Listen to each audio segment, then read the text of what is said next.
Jeffrey, at the end of the row there, who's the president and the CEO of Coast Forest Products Association Canada, will talk to you about one of the projects in the QCC, which is the Great Bear Rainforest, coordinated by 3 international NGOs in collaboration with Buckingham Palace, and which crucially involves all 52 countries of the Commonwealth. Now, those 3 organizations that I mentioned are the Royal Commonwealth Society, the CFA, that's us, the Commonwealth Forestry Association, and Cool Earth. The Commonwealth Forestry Association in this project focuses on identifying the forestry value of proposed projects, while the Royal Commonwealth Society looks at developing the necessary links with government, and the NGO Cool Earth examines the involvement of local people in the proposed projects. Our objectives. Our objectives are obviously what underpins what we do. We're looking at raising the awareness within the Commonwealth of the value of Indigenous forests and saving them for future generations. The QCC will also create a unique network of forest conservation projects that brings collective credibility and integrity to individual projects. And what we mean by that is that by being part of the QCC, it will help boost the prestige and the visibility of projects. We also want to raise the profile of the Commonwealth. It's something that our organizations believe deeply in, and it will demonstrate the capacity of the Commonwealth's 52 member countries to act together as one to ensure forest conservation. But also crucial to what we're doing is to use the QCC to facilitate knowledge exchange, sharing best practice, which is, we'll talk a little bit more about that later, but it's a crucial element of what we're hoping to do. And lastly, it will create a physical and lasting legacy of the Queen's service as head of the Commonwealth.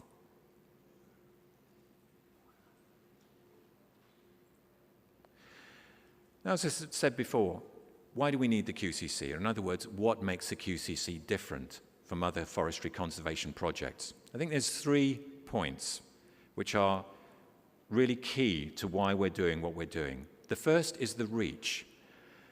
In the QCC, we can work with all 52 countries throughout the Commonwealth. The second is that it's a cost-free commitment. We're not asking countries to spend a lot of money, and we're not giving countries a lot of money. We're trying to utilize existing forestry resources where possible. In some cases, countries are interested in establishing new resources, but the initial idea was to use existing resources as much as possible. And thirdly, there will be a rapid impact, and this is partly because we'll be dedicating existing forestry projects, which means that there will be an immediate visibility and impact from the QCC. See one of our supporters there. Now, I'd like to hand you over to my colleague Nathan McKenzie, who will now talk to you about the mechanics of joining the QCC.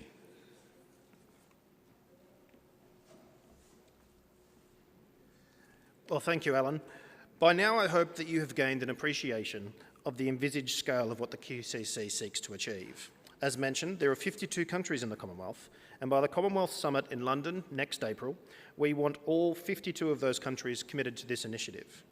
They can do this in one of 2 ways, by planting new forest or by dedicating existing forest.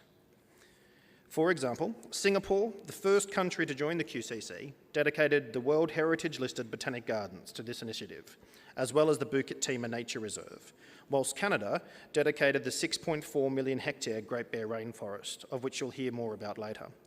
By contrast, the Seychelles, on Commonwealth Day 2016, committed to planting 20,000 trees over the next 2 years, whilst Australia has committed its 20 million tree program, which seeks to provide community and environmental benefit at the local level.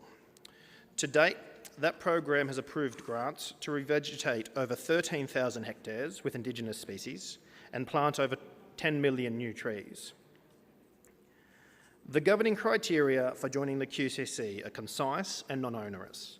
Specifically, projects should have the endorsement of the relevant government and forestry conservation authority, contain clear objectives that include sustainable forest conservation, and encourage, where possible, the participation of local people. Once a country has selected a project or site, there are 3 accreditation routes that can be followed. And to highlight this journey from identification to accreditation, here are a few diagrams of the steps that can be followed. The first example is a top-down approach, where the process is initiated at the diplomatic or government level, proceeds down to the National Forestry Authority for action, for endorsement, and makes its way back up to the diplomatic or government level for submission. And a lot of our earlier projects were dedicated in this way.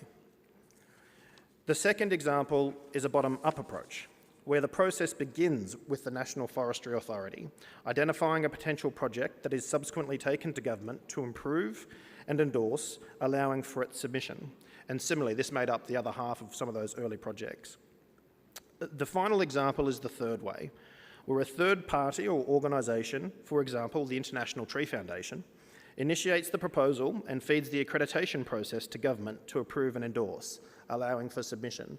Now, our partner, Cool Earth, this is how they go about their work, working with countries. But it's not just the QCC partnership. The International Tree Foundation is working with the Kenyan government to establish a 20 million tree program and have that dedicated to the QCC. So where are we? 21 countries have formally committed to the QCC since its launch in Malta in November 2015. These are Antigua and Barbuda, Australia, Belize, Brunei Darussalam, Canada, Fiji, Grenada, Jamaica, Malta, Mauritius, Namibia, New Zealand, Papua New Guinea, St Kitts and Nevis, St Lucia, St Vincent and the Grenadines, Seychelles, Singapore, Sri Lanka, the United Kingdom and Zambia. Momentum for the project continues to build, and we are engaging with a further 12 countries in an effort to identify and progress the commitment of potential sites and projects within those countries. I'll now hand over to my colleague Elizabeth to outline the next steps for the QCC. Elizabeth.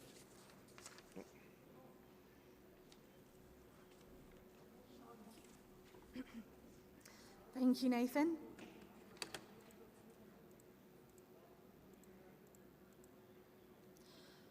One of the most important elements of any major project is its legacy, what we're actually establishing or creating for this generation and those in the future.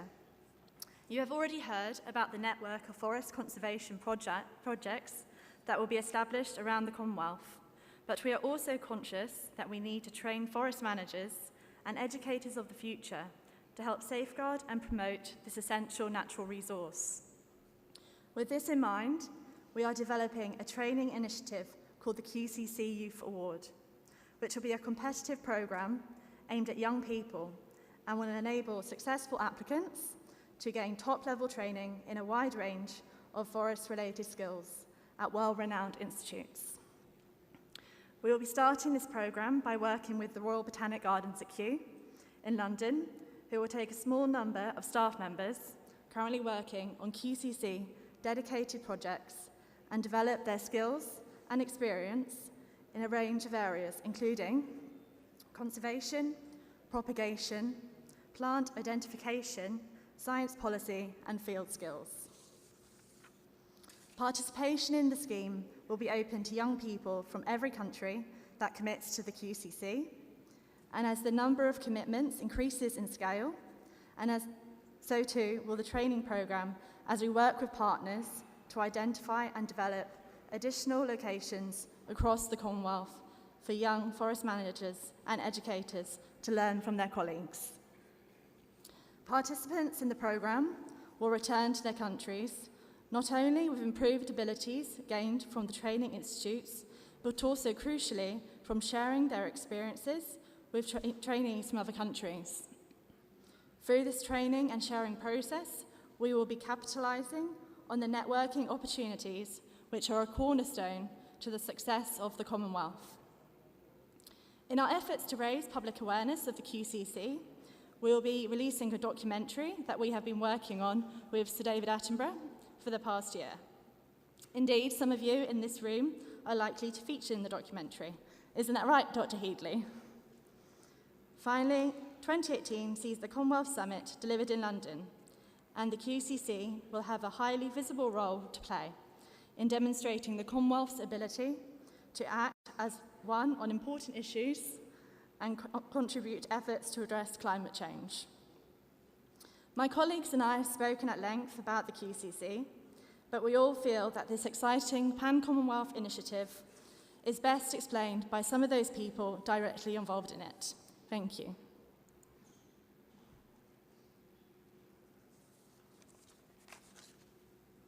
Sound?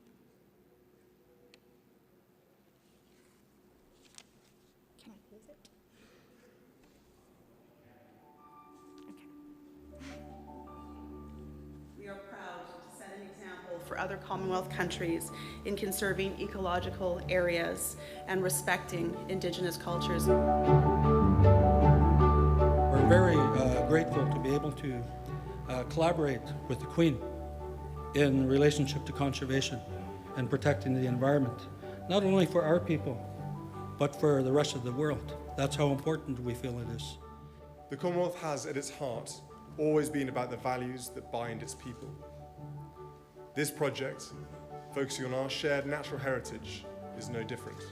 The establishment of the canopy is a loud and unambiguous statement that the citizens of all Commonwealth countries believe that nature is fundamental to the health of our societies. When we protect our rivers, oceans, atmospheres, or like today our forests, we are telling our children that their future prosperity cannot be disconnected from the health of the natural world.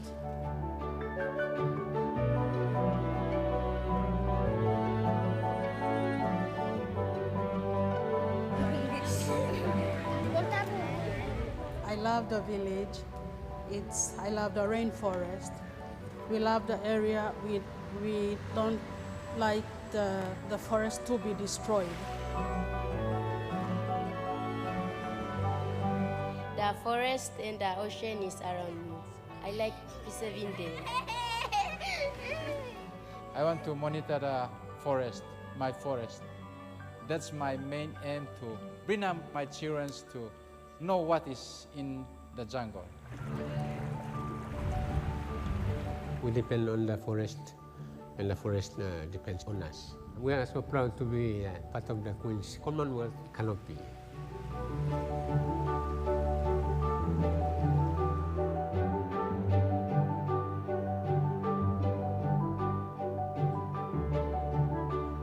Singapore's enthusiasm and commitment to this conservation project further strengthens our friendship and underlines our common values.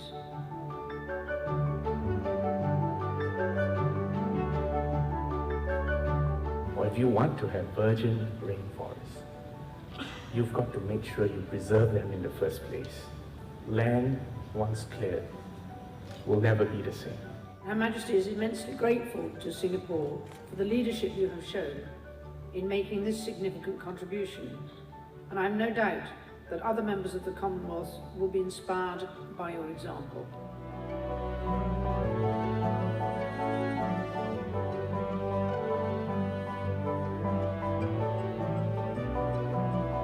New Zealand was one of the first countries to support the QCC. It's not only an important way to support and protect these native forests, but it recognises the long and enduring contribution of the Queen to New Zealand.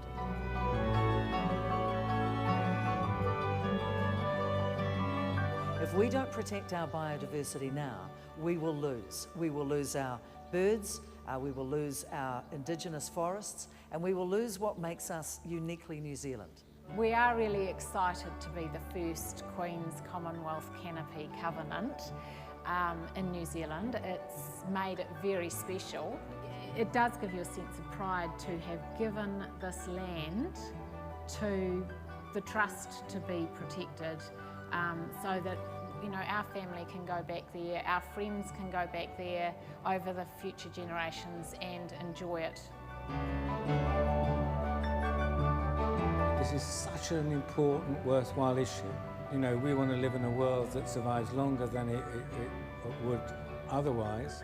What is so extraordinary is that the Queen has been this great protector of the Commonwealth. It wouldn't have now exist in anything like without her. And yet at 90, she is helping the Commonwealth rethink how it does world events, both to the advantages of the Commonwealth and beyond. It is extraordinary.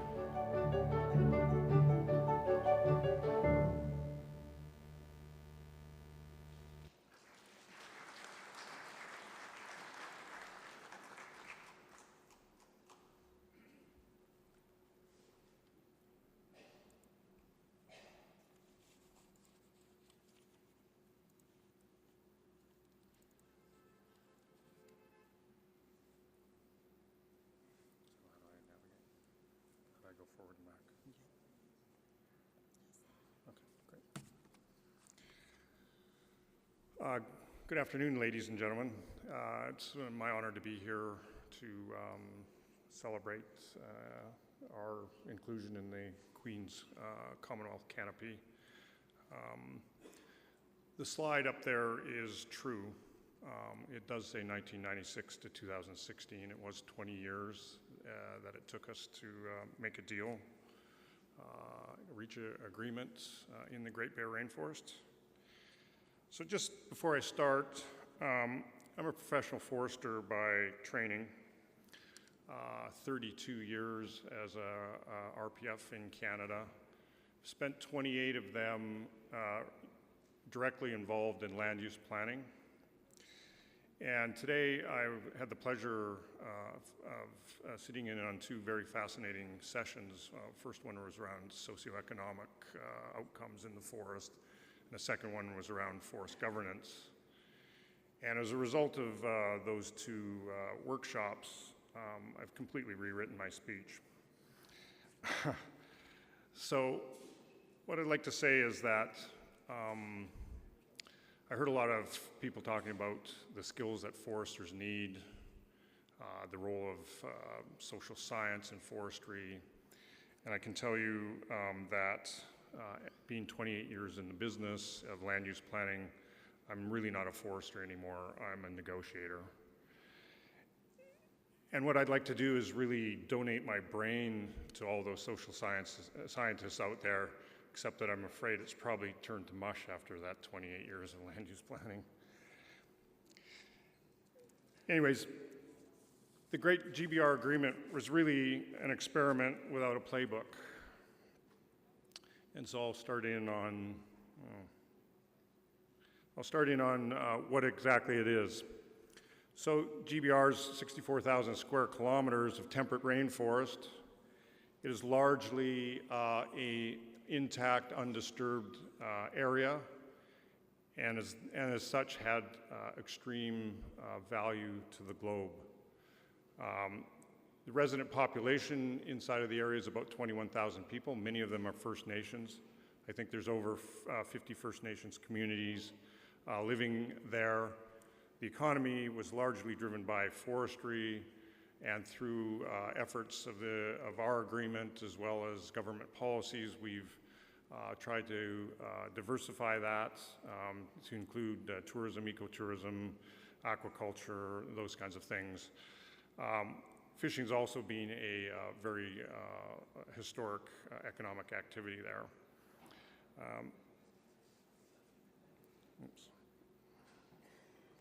So I'm going to give you a little bit of a history here, but first I'll give you context. GBR started in 1996.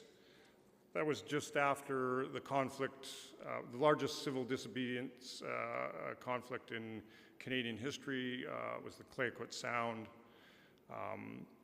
Clayoquot Sound was marked by protests, and the government responded by implementing a specific land use plan for the Clayoquot Sound.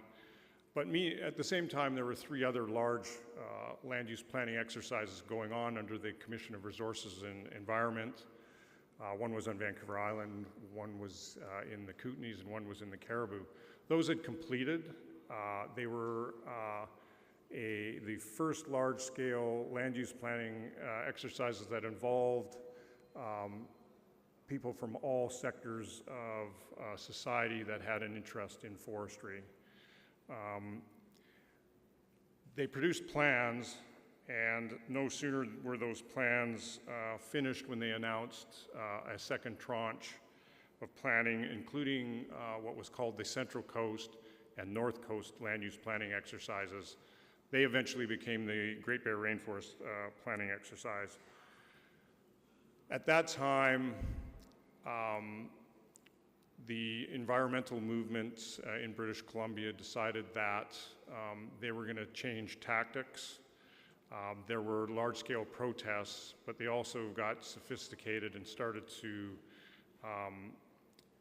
institute market campaigns in which they were trying to effectively bypass the land use planning processes that the government had instituted.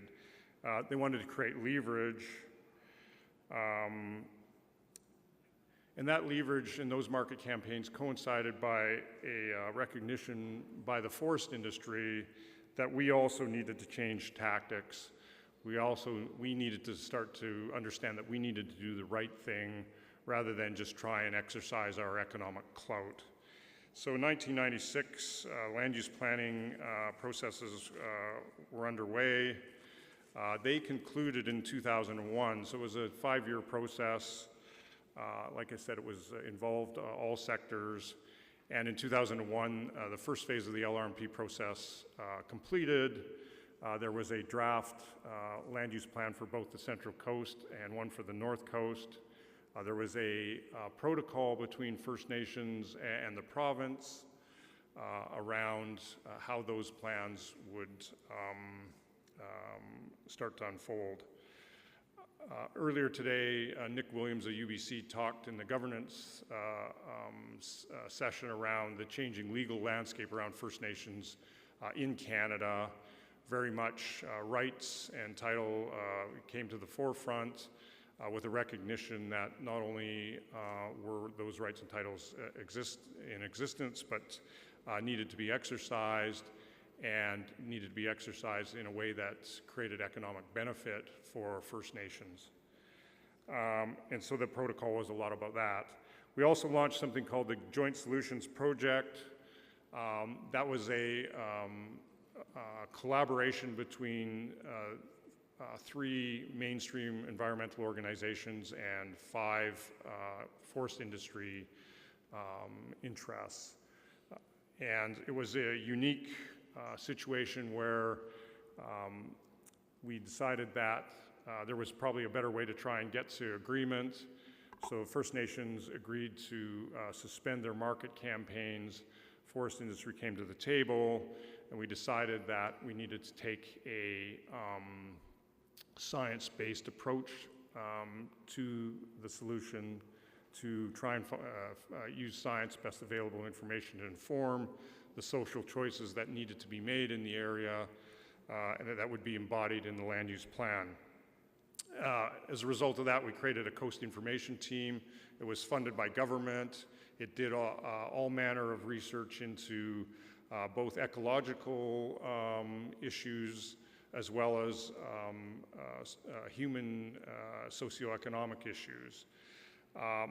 And during that period of time, as those projects and research was being done, the second phase of land use negotiation was ongoing. But really, the Joint Solutions Project was the driver of creating the solution space, or the solutions that would be ultimately brought to the land use tables, to government, and to First Nations.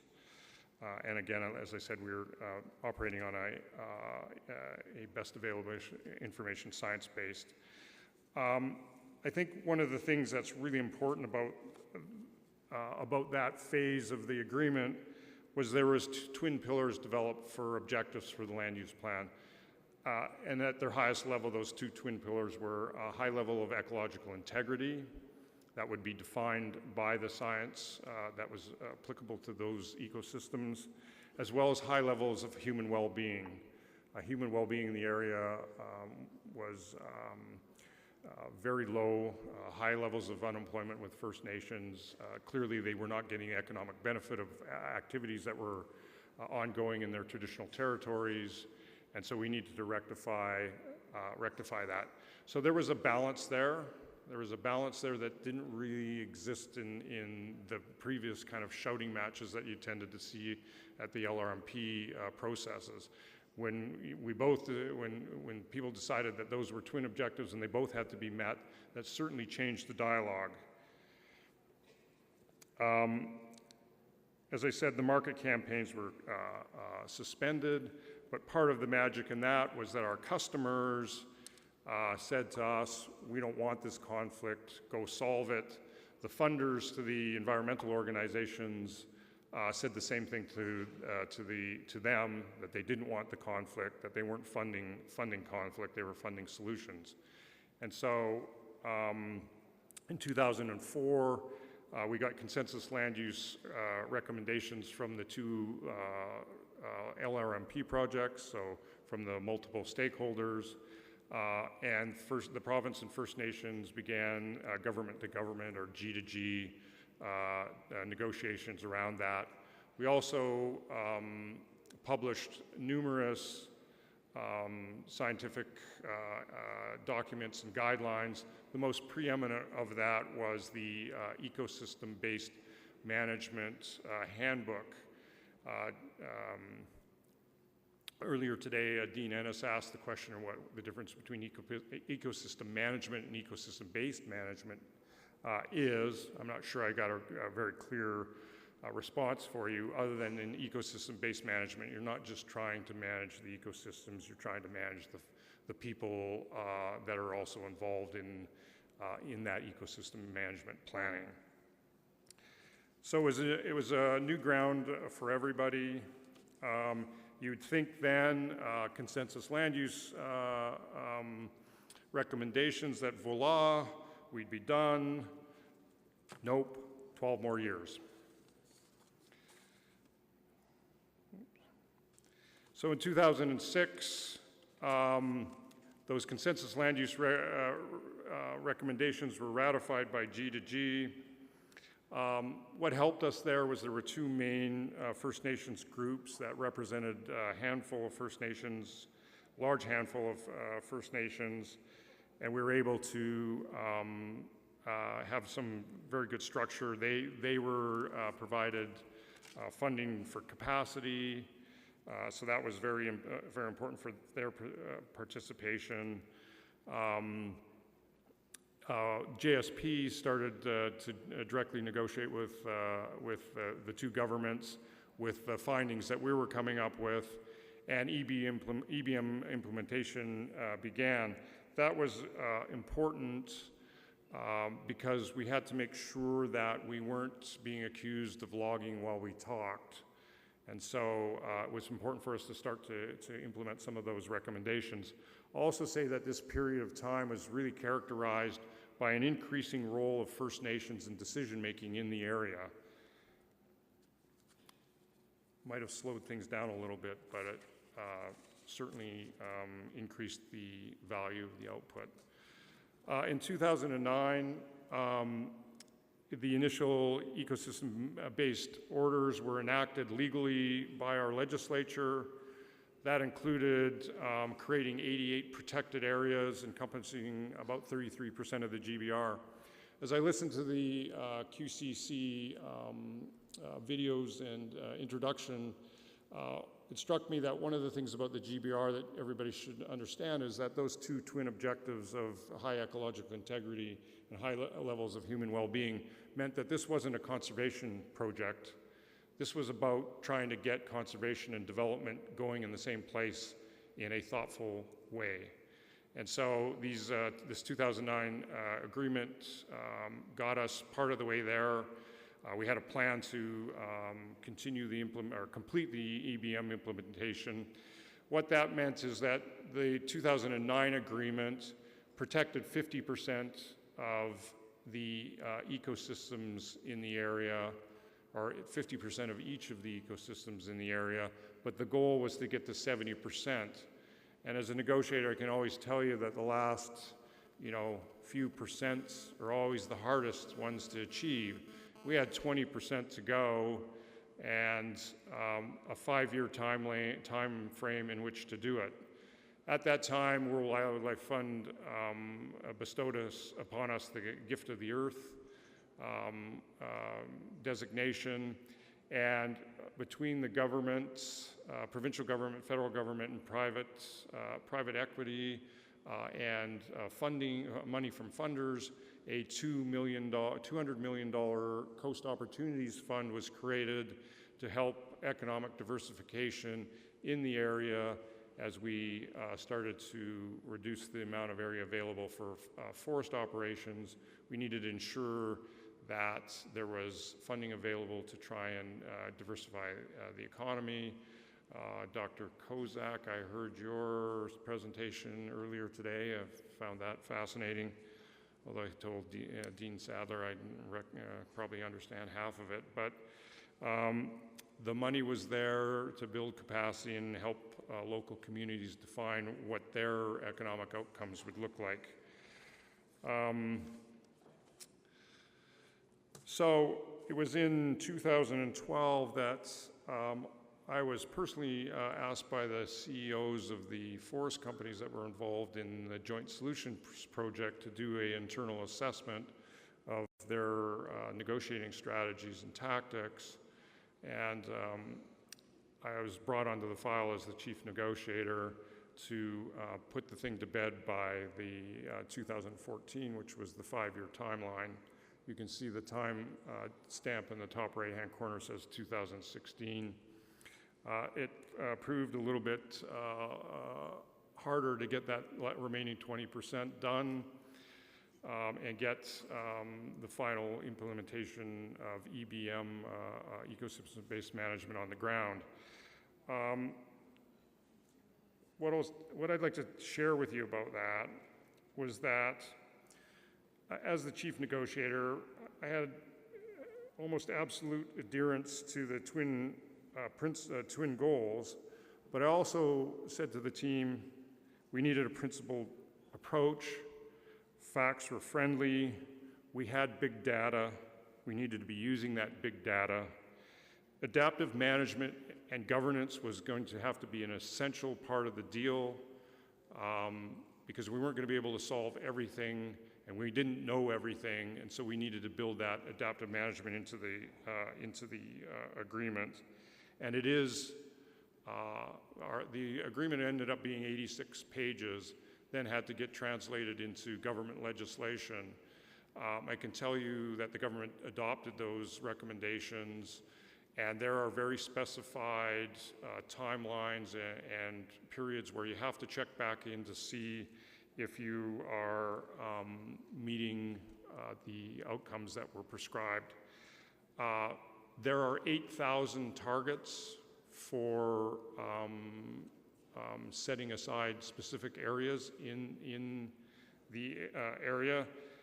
And as you can see on the slide, there are 3.1 million hectares of natural forest that is protected from any kind of forest development and severe restrictions on other kinds of developments like hydroelectricity or mining or those kinds of things. There is 15% of the area set aside as managed forest. That's 550,000 hectares. It is legislatively protected for access for harvesting activities. It generates about 2.5 million cubic meters in harvest annually. I will tell you as the negotiator that was probably the economic harvest in the area, the feasible economic harvest in the area. So in some respects, this was a win for us because we now have some certainty, and we also know that the managed forest that we have is a much higher economically feasible area and can drive better economic outcomes.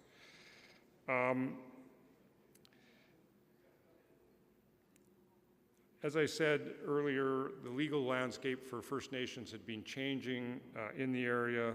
This agreement has very specified economic benefits and rights for First Nations in the area. Their participation in the forest economy there, the direct forest economy there, will continue to increase. This is all part of a larger approach to First Nations where providing them with economic tools is the way that their communities are going to get to a much better social and economic place. I was going to talk a lot about this, but I've decided that I'm not going to, other than to say that this is your kind of prototypical ANGO campaign, and if I could have eliminated or had the ability to wave a magic wand and eliminate the first 8 steps in that progression, probably would have saved about 15 years of my life, especially the first one. If you can avoid creating conflict, then you don't have to spend the time managing that conflict, and you don't have to spend the time trying to manage your reputation as market campaigns and social unrest occur. So I'm a big believer, and one of my takeaways for everybody in this room is that you have to do the science, you have to get the information, you have to get the right process going for negotiations and for creating space for agreements. The last thing I want to talk about is, and it's a little bit off topic, but it's something that I've been thinking about quite a lot lately. So Oxford Dictionary word of the year for 2016 was post-truth. The definition of post-truth is essentially appealing to emotion rather than using fact to try and make decisions. We also see the rise of populist politics. Mr. Trump is a very good example of that. But I also see the rise of the Facebook phenomena, where you follow people who you like or like you, and you tend not to follow the people that you don't like, and you tune them out. And so here we are in a room full of foresters, myself included, and academics who work in the realm of science, in the realm of facts. And what we're finding, the research is telling us that people don't really want to listen to the facts, especially if they don't want to listen to you because you're not part of your group that they like. And so I heard a lot today about social scientists and arming foresters with the tools to be able to deal with these kinds of things. And I think that's going to be fundamentally important going forward. What I can say about our experience in the GBR is that I wish, as I said earlier, we had avoided the conflict and got to the discussion piece and the process piece. Because if you can do that, you can save yourself a bunch of time. So how do you get to that place in a world that might not want to listen to you? And I'm not going to pretend that I have all the answers, but I will go back to be principled, make sure you're going to do the right thing, make sure you have your science, make sure you have your best available information, and build yourself allies. Allies outside of your own jurisdiction or your own sector, because those allies are important. In our case, in the GBR, we built alliances with First Nations, we built alliances with communities, we built an alliance with our mortal enemy, the environmental organizations, in order to be able to find a solution for this very, very complex problem. And in the end, we did. And what I'll say now is that the inks signed on the deal, and what I said to my guys probably for the last 2 years as we tried to get the agreement finished, was that the hard work was about to begin. As you can imagine, implementing an ecosystem-based management regime that has 8,000 ecological targets, has expectations for human well-being outcomes, is not a task for the faint of heart, but I think we're up for it. So thank you very much for your time and attention, and I'm happy to take any questions now or through the rest of the conference.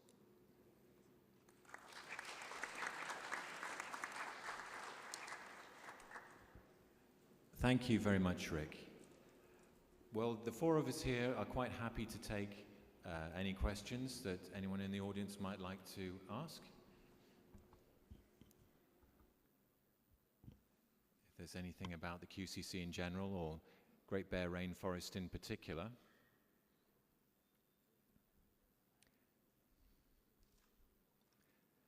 Okay, we have a question over there. Could we get a mic over, please?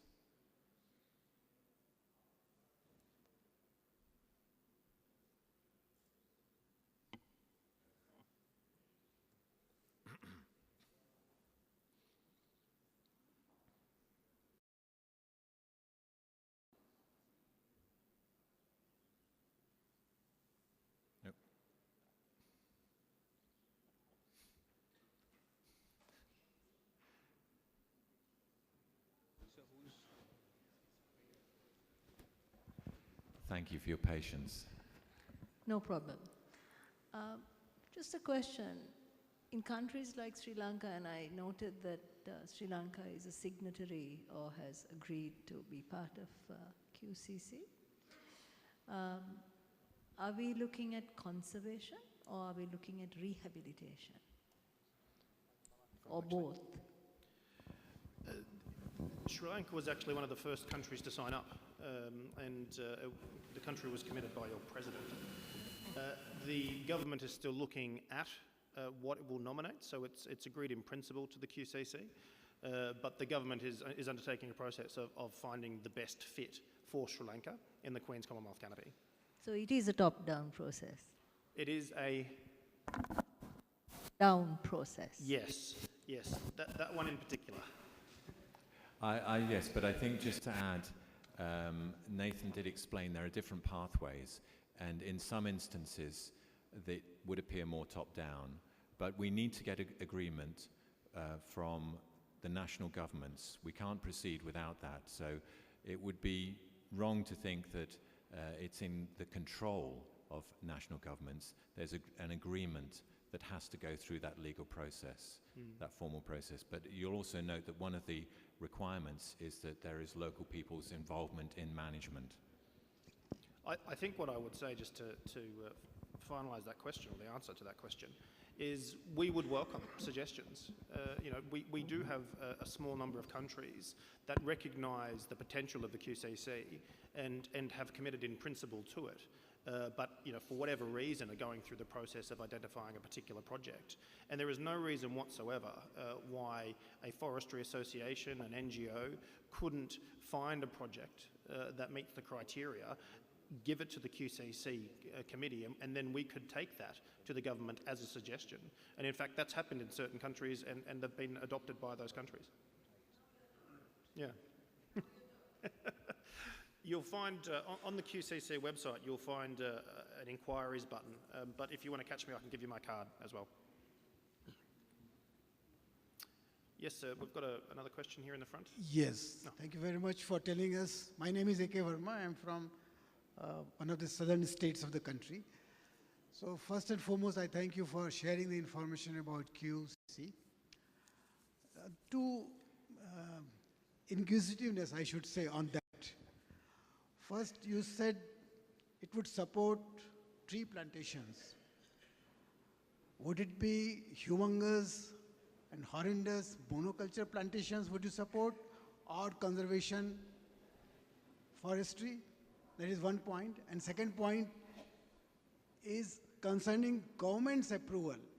Because we, although I was part of the government till recently, but we find that it is very difficult to push through the machinery, because the thinking in the government is that we can do everything. We are doing everything. The partnership thing doesn't come. So such things, they become a bit of non-starters. So can something be done about this issue also? Thank you very much. Okay. Well, to answer the first question about plantations, if I'm understanding you right, you're asking, can plantations be considered? It would be looked at on a case-by-case basis. We'd obviously need to look at why the plantation was established. If it was taking the place of natural vegetation immediately, then it wouldn't fulfill our criteria. But if it was degraded land, which was then planted, it wouldn't be impossible for us to consider involving plantations. We don't have any at the moment, but we're certainly very open-minded. Now, if I understand the second question, it was about the complexities of working with national governments. Nathan, perhaps you want to... Yeah, of course. Look, I think that one of the great things of the QCC having of the Queen is that by having royal patronage, by the Queen supporting this initiative as she does, it allows us to profile the project on a much higher level. And in fact, it opens a lot of doors for us as well. So once again, as I mentioned to the delegate before, if there is a project, it doesn't necessarily have to be A through C. It can go A through N to C. There are many ways that we can tackle this. And if the QCC partnership is made aware of a particular proposal that meets the governing criteria, then from our end, where we may actually have some quicker success, we can approach the relevant officers. There's no reason at all, and in fact we've done it in the past, where we've picked up the telephone and through the good officers of the palace reached out to a head of state and brought it to their attention, drawing that link much closer and quicker and succeeding. Okay, I think we understand the approach. Thank you very much for that. That gives some hope. Thanks a lot. You're very welcome. Sir, my question is about the fact that suppose some state forest department, for example in Maharashtra, we have taken an initiative for Green Maharashtra mission. So the issue is, suppose state forest department takes a decision to join this Queen's Commonwealth canopy. So would there be, or is there any possibility of there being any economic or financial incentive for the government to join it? You want to start? Sorry, is the question, would there be a financial incentive? Yeah. The answer is no. We're not a donor-giving organization. And that was one of the points that I tried to bring out, which makes us distinct from a lot of international projects. We aren't a donor organization.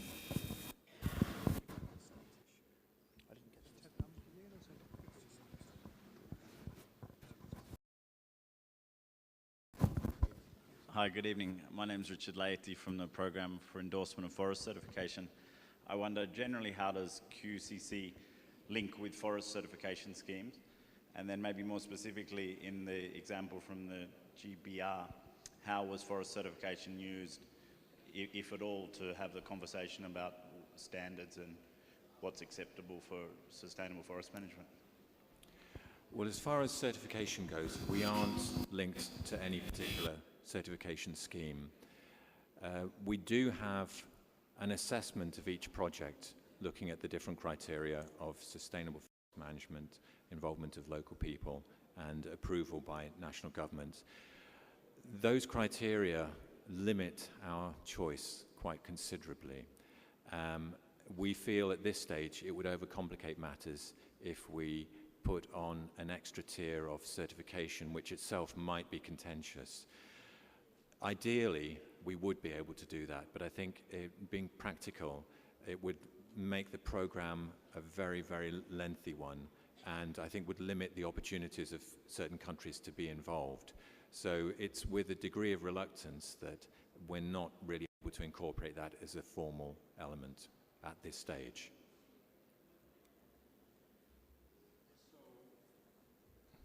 So one of the first tactics very early on in the game from the forest industry perspective while we were doing the land use planning was to try and use certification as a demonstration or a tool to say that we didn't have to do a bunch of the things that were being talked about around the table. It was spectacularly unsuccessful. Later on, the three operating companies in the region achieved FSC certification. They all have either SFI or CSA already. They achieved their FSC certification, but dropped it about a year and a half ago, finding that it added no value, that the ecosystem-based management regime that was put in place far exceeded anything that certification was going to be able to provide.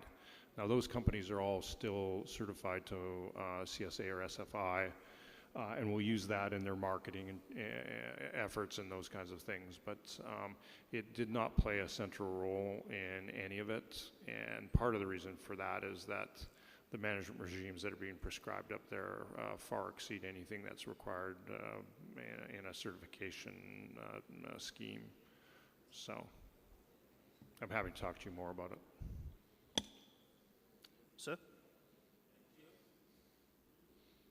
My name is Solomon Tata, Director of Commonwealth Department in the Ministry of External Relations from Cameroon. It's over a year now since I took over as Director of Commonwealth Department, but if I can recall very well, I'm yet to receive a correspondence from your office concerning this initiative. From your presentation, 21 Commonwealth member countries have joined this initiative, have taken the commitment, which means not up to half have committed to this initiative. I wish to know if you have addressed officially correspondences to Commonwealth member countries inviting them to join this initiative. Because sometimes going government action is slow, it can be pushed by such correspondences. So far, I've not seen any correspondence from your office concerning the QCC, and I wish that if you have not done so, it would be good to address correspondences to member countries, especially those that have not yet joined this important initiative. Thank you. Yes, thank you for that. You're not the first person to approach one of us and say that your country has not been aware of this. All of the countries are treated exactly equally, and we initially tried to contact the heads of forest departments in each Commonwealth country using what we had at the time, which was the best contact. Now, not everyone replied for whatever reason. We followed up on the leads that we did have, and that's taken up quite a lot of our time. Our objective is to get round to each country. So those who haven't yet replied, or maybe we didn't have the right address, one of the reasons we're here is to be able to talk to people like yourself, to get those details and to be able to follow up. But I should also add that although 21 countries have signed up so far, there's a further 12 with whom we are negotiating at the current time, and we expect to sign up pretty soon. So that will take it to 33. So we're really looking at knocking off the other 20 in the next 12 months. And we feel that's achievable by making the contacts like we're going to do with you later. Yeah. I'll just add to Alan's remarks, being London-based, a lot of our initial contact is through the respective High Commission of the country. And I know that we've engaged with your High Commission in London. But as you indicate, these are lengthy, processes, and where we can shortcut that, we'd be very happy to speak to you direct. Yes, sir.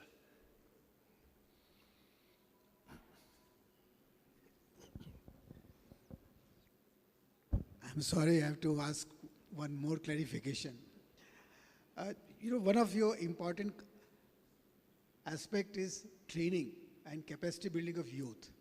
We have found, and most of the people in this room, in this hall, would agree, while we train the youths living on the fringe of the forest or depending on the forest, we immediately raise their expectations for livelihood. We have seen it and we will continue seeing it. They demand additional trainings, they demand ecotourism-based activities because some kind of income must accrue to them. So would you like to take a little bit forward after such trainings? Can we build some such 1 or 2 trial projects? Well, I appreciate the point you're making, and it is a tough nut to crack. And it happens in so many different spheres. When people are trained, as you say, expectations are heightened, and going back to the initial positions doesn't always fulfill the expectations. But there's no real way of solving that. We're not in a position to follow through with a multitude of new projects. We've made it very clear as a point of principle that we aren't a funding agency, there are plenty of funding agencies out there. And we also feel it's very important as a point of principle that we do support individual training of young people. We can't take the view that if you train people, you raise their expectations and therefore you shouldn't train them. We have to take the view that it is for the betterment of society to increase the skill set of young foresters. Mm. Thank you. I think one point I would just add there is we know that the Commonwealth is probably the most unique network of its kind in the world, and one of the abilities or advantages that we see in the training program is that we will be connecting young foresters from India with young foresters from South Africa. So whilst I agree entirely with what Alan has said, what we may be doing is actually facilitating a connection that of its own accord can come to fruition in some way. I think maybe one more question. There's a gentleman. Good evening. Good evening, everyone. Actually, I have a similar question like the previous one I was asking. The one interesting thing which I noted here is QCC Youth Award. I just want to know how far the youth participation was there throughout 52 countries. And moreover, is there any structure or like mechanism we needed to, some sort of governance mechanisms like where we can put up in all these 52 countries. I just want to know, is there any research has been done like how youth are engaged in sustainable conservation activities? I just want to know further about it. Thank you. Sorry, could the questioner raise their hand? I couldn't see where it came from. Ah, right. Thank you. From India, I have two questions. One on membership of the Commonwealth Forestry Association. A decade back, I submitted a fees for the Commonwealth Member Association, but I still don't know whether I'm a member or not. I think there was a lot of confusion between the association and the Indian part of it, and I think there was some conversation on distribution of the amount to be gone to for the Commonwealth and also to the India. If someone can clarify. And second, my concern is that could this Commonwealth Forestry Association can act as a platform for the Commonwealth country itself, because there are a lot of barriers amongst the Commonwealth country itself. I give a simple example that in India, the most of the production forestry is on the farmer field. There is very, very difficult to get it certified. Still, we are working on its module or procedure for it. And there are countries where they are having surplus land where it's very easy to adopt those procedures. So I think for India, it would take decades to come at par with those, maybe the Canada or some other country. But India cannot come at par because here the farmer, they produce the wood, and each farmer may be producing 200 or 300 trees. So I think there's a sense if Commonwealth Forestry Association can act as a platform for removing the barrier between or among the Commonwealth country itself. Okay, I think we're mixing a few things up here. Those questions you've just asked are specific to membership of the Commonwealth Forestry Association. Is this something that we could talk about later? I'm sorry, I didn't quite understand the second part of your question. I think it's better that we deal with that in a one-to-one. As far as, is that okay? We can speak about it later? Yeah, when I've finished, I'll definitely come and talk to you. But the previous question, could the questioner raise their hand, please? The previous question. No, the question prior to yours. Of the Commonwealth Forestry Association. No. He's at the back of the room. He's at the back. Sorry. No. Second one. Okay, second one. No, sorry. The person who asked the question prior to you. Sorry, is it the gentleman at the back? Yeah. Sorry, yeah, I just couldn't see you when you were asking the question. Am I right in thinking you were asking, has there been research carried out on the value of youth training? Was that it?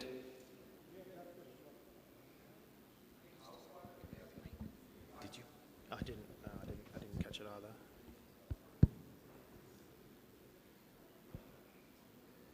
Is there any done? Yes, sorry, I wasn't quite clear on your question.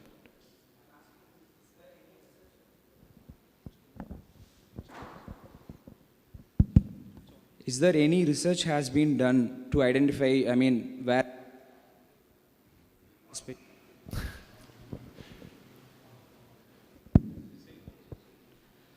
Is that research has been done to identify how far youth has been involved in forest conservation, activities throughout 52 Commonwealth countries?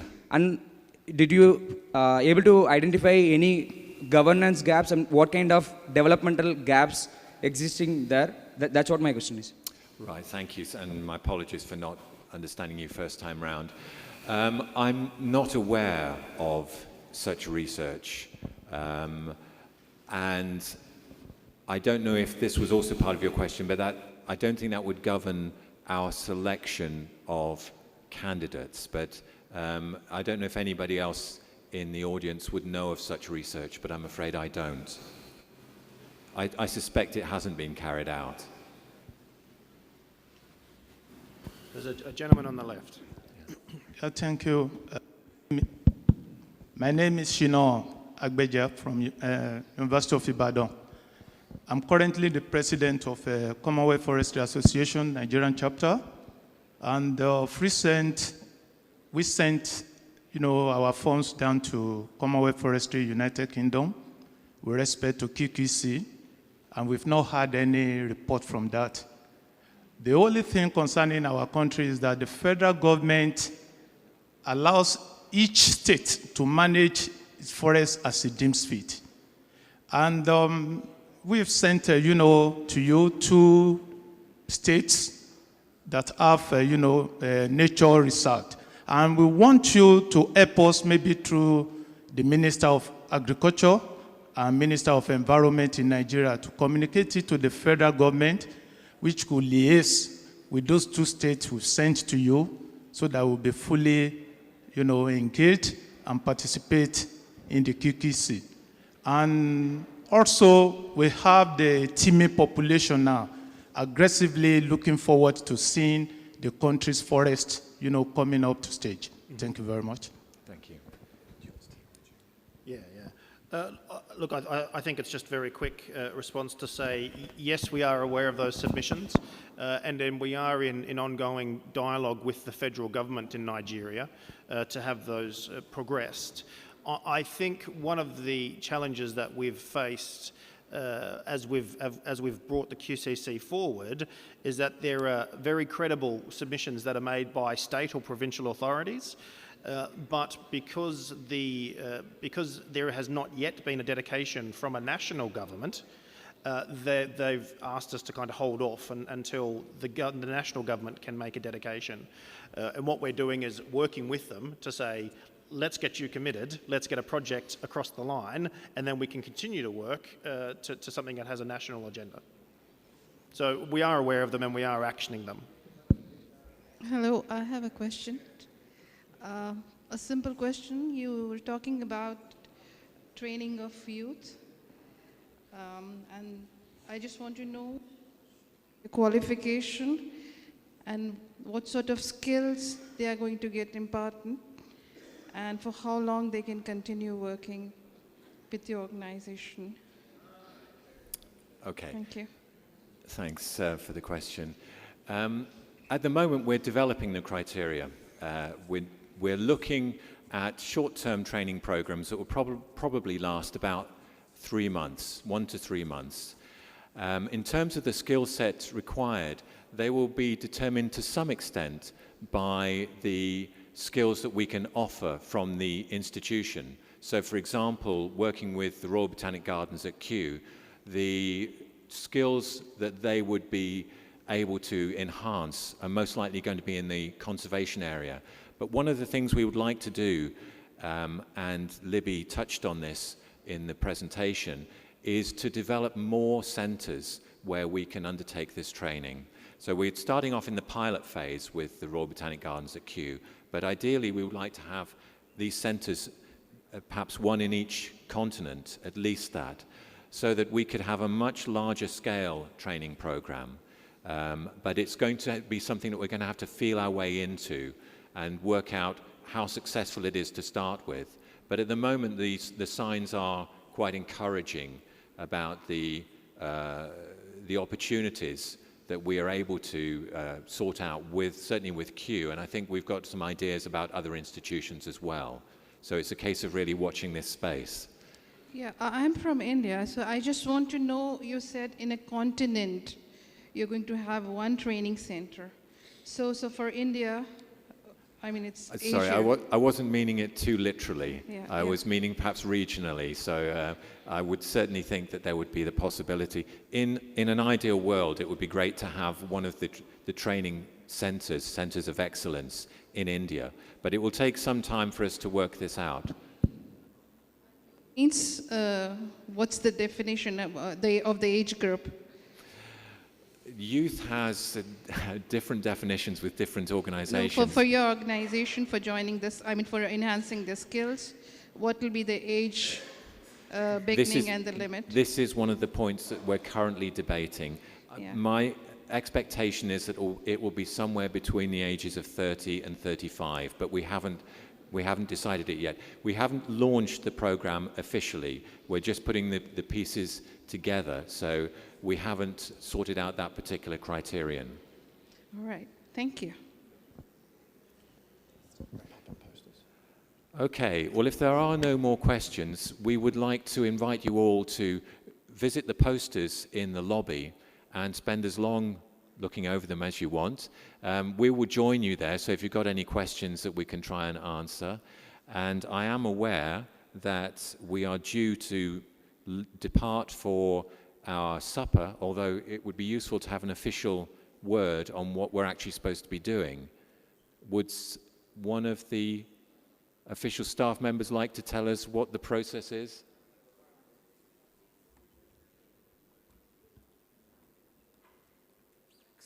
When you finish it, after this, your poster session, then after that we will go to Officers Club where we had lunch today.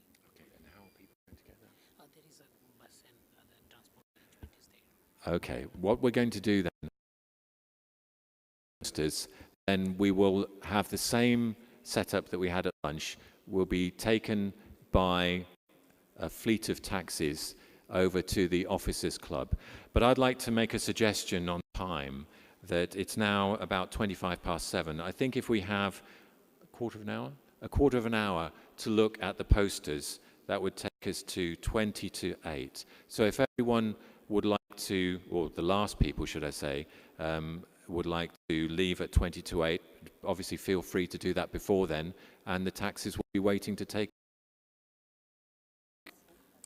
One final point, if you see something you like in the posters and you'd like to follow it up, do go to our website where you will find details of all of those projects. Thank you very much.